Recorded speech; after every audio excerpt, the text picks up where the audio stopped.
కొత్తగా ప్రిపేర్ అయ్యేటువంటి అంటే గ్రూప్ 1, గ్రూప్ 2 కావచ్చు, అంటే స్టేట్ పీఎస్సీ గానీ, యూపీఎస్సీకి గానీ కొత్తగా ప్రిపేర్ అవ్వాలి అనుకునేటువంటి ఆస్పిరెంట్స్‌కి మీరిచ్చేటువంటి సలహాలేంటి సార్?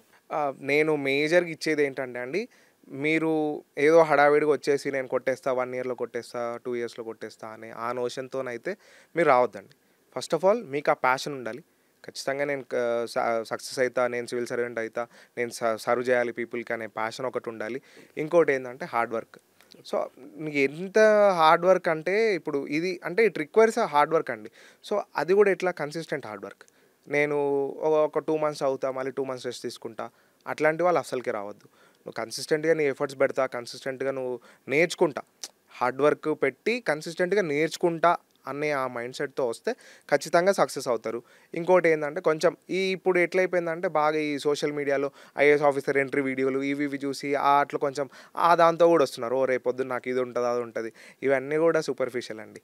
ఎట్లుంటదంటే రేపొద్దున సర్వీస్ ఓరియెంటెడ్‌గా నీకు ఆ మైండ్ సెట్ అంటే కంపాషనేటెడ్‌గా రావాలి. సో, నేను ఒక ఇంటిగ్రిటీతో పని చేయాలని చెప్పేసని, ఒక సెల్ఫ్‌లెస్‌నెస్‌తోని పని చేయాలని చెప్పేసని అట్లొచ్చినప్పుడు మీ ప్రిపరేషన్ అంతా కూడా ఒక స్ట్రక్చరల్‌గా జరుగుతది. ఇంకోటేందంటే ఈ దాంట్లో మెంటర్‌షిప్ చూజ్ చేసుకోవడం అనేది కూడా చాలా ఇంపార్టెంట్ పాయింట్. ఎట్లయిపోతదంటే ఒక హైప్ క్రియేట్ చేస్తారు సార్. కోచింగ్ ఇన్‌స్టిట్యూషన్స్ అన్నీ కూడా ఎట్లా అంటే ఒక హైప్ క్రియేట్ చేసి ఓకే. పలానా దగ్గర తీసుకుంటారు. ఇట్లుంటదనమాట. ఇప్పుడు ఒకటి చైతన్య నారాయణ లాగా అయిపోయింది. అట్లా కాకుండా నువ్వు చూజ్ చేసుకునేటప్పుడు నీకంటూ ఏది సూటబుల్‌గా ఉంటది. ఆన్‌లైన్, ఆఫ్‌లైన్ ఏదన్నా గానీ చూజ్ చేసుకున్నప్పుడు సూటబుల్‌గా ఉందా? లేదా? అని చెప్పి చూజ్ చేసుకొని, ఆ పారామీటర్స్ కూడా చూజ్ చేసుకొని, నువ్వు ఫస్ట్ ఒకసారి సిలబస్ ఏముంది? సో, అది నువ్వు చేయగలుగుతావా? లేదా? ఆప్షనల్ చూజ్ చేసుకునేటప్పుడు కూడా ఆప్షనల్ సిలబస్ ఏముంది? ప్రతి దానికి ఒక సిలబస్ పీడిఎఫ్ ఉంటది. సో, ఆ సిలబస్ అంతా కూడా నువ్వు చూసుకొని నువ్వు చేయగలుగుతావు.